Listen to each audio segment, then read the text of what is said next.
आइए देखते हैं यूपी के लखनऊ से उंजिला की एक खास रिपोर्ट। उत्तर प्रदेश की सियासत में 2027 विधानसभा चुनाव को लेकर तैयारियां तेज हो गई हैं। छोटे दल भी अब अपने सियासी समीकरण मजबूत करने में जुट गए हैं। इसी कड़ी में भारतीय सुहेल देव पार्टी ने भी चुनावी बिगुल फूंक दिया है। राजधानी लखनऊ में पार्टी के राष्ट्रीय महासचिव अरविंद राजभर ने प्रेस कॉन्फ्रेंस कर संगठन की मजबूती और आगामी चुनावी रणनीति का खुलासा किया।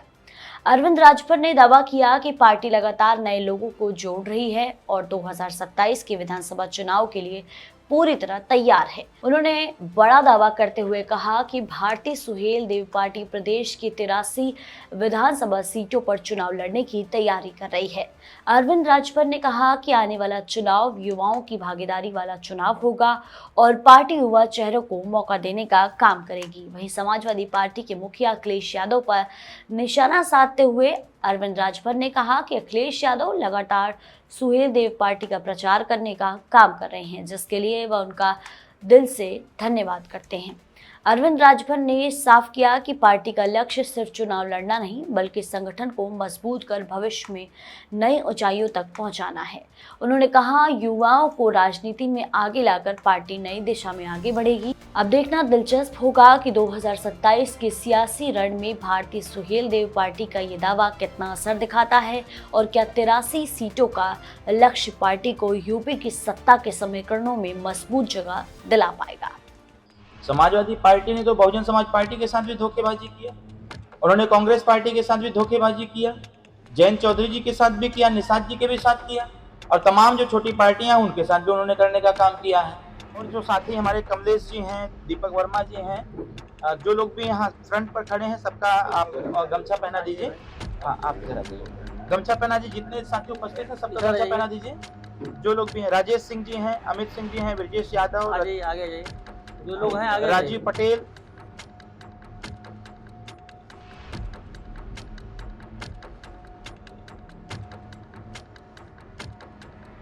सबसे पहले तो हम आप सभी लोगों का बहुत बहुत स्वागत करते हैं कि आप हमारे पार्टी कार्यालय सुहेल देव भारतीय समाज पार्टी के प्रदेश कार्यालय में आप उपस्थित हैं। तो मैं आप सभी लोगों का बहुत बहुत स्वागत करता हूं और बहुत बहुत धन्यवाद भी करता हूं।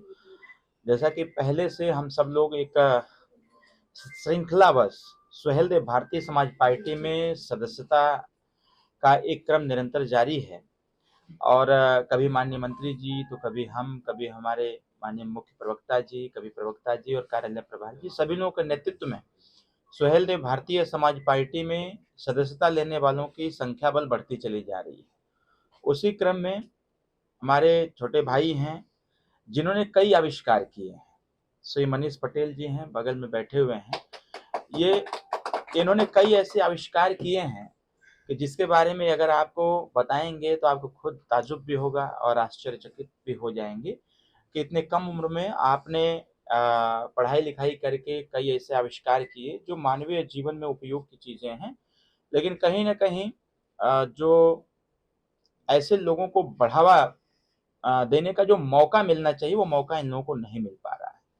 मनीष जी एक दिन हमसे चर्चा की, उन्होंने कहा कि सुहेल देव भारतीय समाज पार्टी माननीय ओम प्रकाश राजभर जी की विचारधारा से हम बहुत प्रभावित हैं और आपके कार्यों से भी हम बहुत प्रभावित हैं। तो मेरी इच्छा है कि हमारे जो साथी लोग हैं उनके साथ हम सुहेल देव भारतीय समाज पार्टी की सदस्यता ग्रहण करें।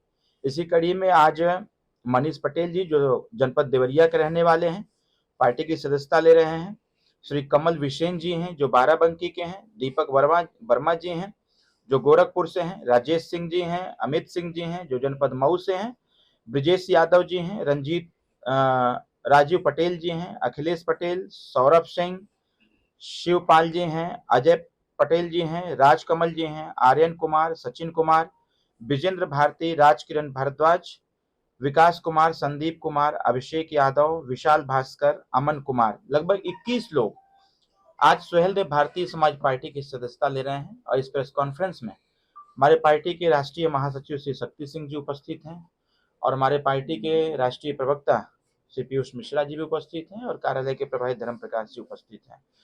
सुहेल देव भारतीय समाज पार्टी निरंतर अपनी शक्ति बल को बढ़ा रही है, निरंतर अपने संगठन को भी बढ़ा रही है और अगला चुनाव जो 2027 का विधानसभा का चुनाव है उसको लेकर के विधानसभा वार बूथ स्तरीय समीक्षा भी कर रही है। समीक्षा के साथ साथ प्रशिक्षण कार्यक्रम भी चला रही है। लेकिन जिस हिसाब से सुहेलदेव भारतीय समाज पार्टी अपने कार्यों के प्रति निरंतरता के साथ आगे अग्रसर है, हमारे कार्यों को देखते हुए कहीं न कहीं विरोधी बहुत परेशान है। विरोधी तमाम साजिशें रचने का काम किए, उनकी तमाम साजिशों को भी खारिज किया गया। तमाम तरह के लोगों ने प्रयास किया, लांछन भी लगाए। इसके साथ साथ माननीय ओम प्रकाश राजभर जी के कार्यों पर टिप्पणी भी किया। लेकिन कहीं न कहीं हम सबके कार्य और गरीबों के आशीर्वाद, आम जन का आशीर्वाद, वंचित वर्गों का आशीर्वाद निरंतर सुहेलदेव भारतीय समाज पार्टी को आगे बढ़ाता रह रहा है। मैं देख रहा हूं सोशल मीडिया के माध्यम से भी, मीडिया के माध्यम से भी, कि विपक्षी पार्टियां जिस प्रकार से आक्रामक हैं माननीय नेता श्री ओम प्रकाश राजभर जी के ऊपर, जिस प्रकार गुंडों ने, जिनको मैं गुंडा इसलिए कह सकता हूं क्योंकि मेरी एक समीक्षा है जो पब्लिक डोमेन पर आना चाहिए। मैं अभी लगभग 18 विधानसभाओं का दौरा करके आया हूं और 18 विधानसभाओं के दौरे में जो मैंने पाया कि आम जन जब यह जाना, उसको सूचना मिली कि मैं गेस्ट हाउस में आया हुआ हूं या फिर मेरा यहाँ पर कार्यक्रम है, उस स्थान पर अपनी अपनी समस्या लेकर के आए। मेरा आकलन एनडीए की एक मुलाकात बैठक आपके लखनऊ के ताज होटल में माननीय राष्ट्रीय अध्यक्ष श्री नितिन नवीन जी से हुई थी। उसमें माननीय प्रदेश अध्यक्ष जी भी थे और माननीय संगठन मंत्री जी भी थे। सभी पार्टियां जो घटक दल हैं उन सभी लोगों से उनके पार्टी के कार्यों की समीक्षा भी हो रही थी।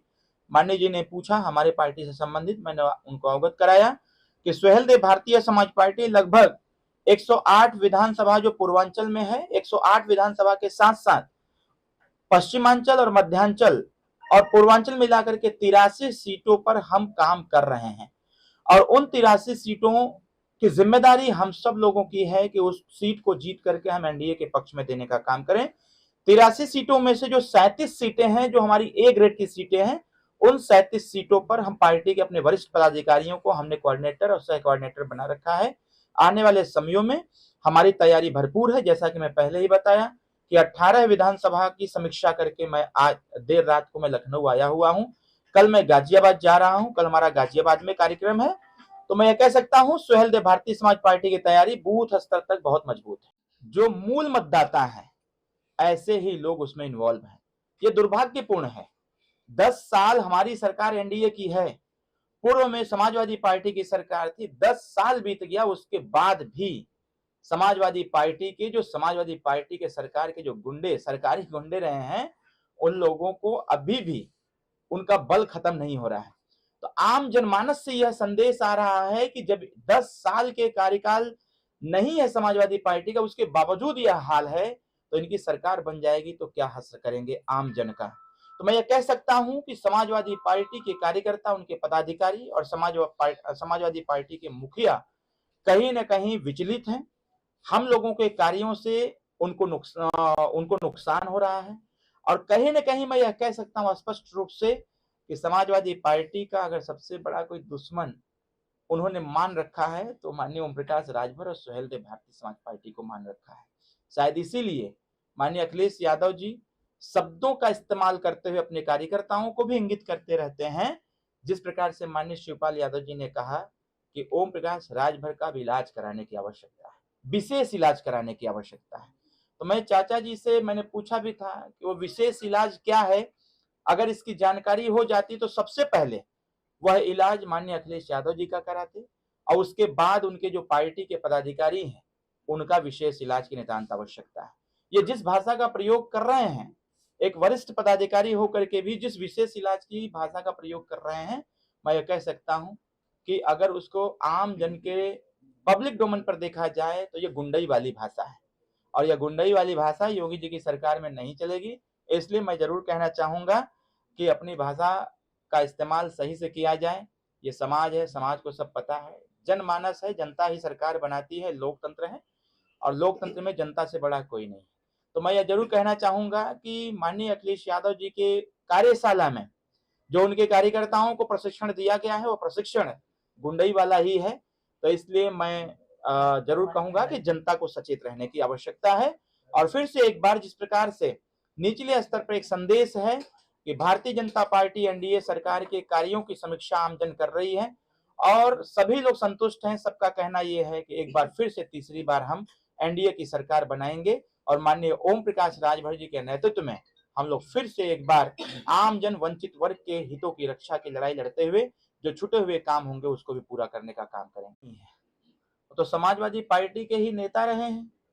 माननीय अखिलेश यादव जी हमेशा धोखा देने का काम करते हैं और सिर्फ मेरे साथ ही धोखेबाजी थोड़ी की है।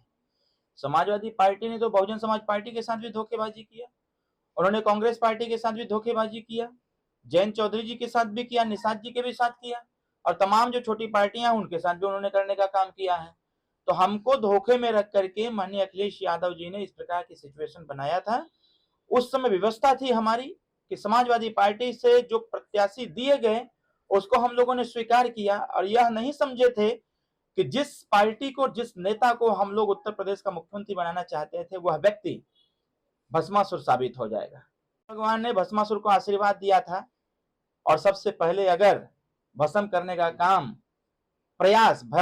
प्रयास किसी के द्वारा की गई तो भस्मासुर के द्वारा शंकर भगवान के लिए किया गया। तो समाजवादी पार्टी को 2022 में जो हम सब लोगों ने ताकत देने का काम किया था, उन्होंने मेरी ही पार्टी खत्म करने का प्रयास किया।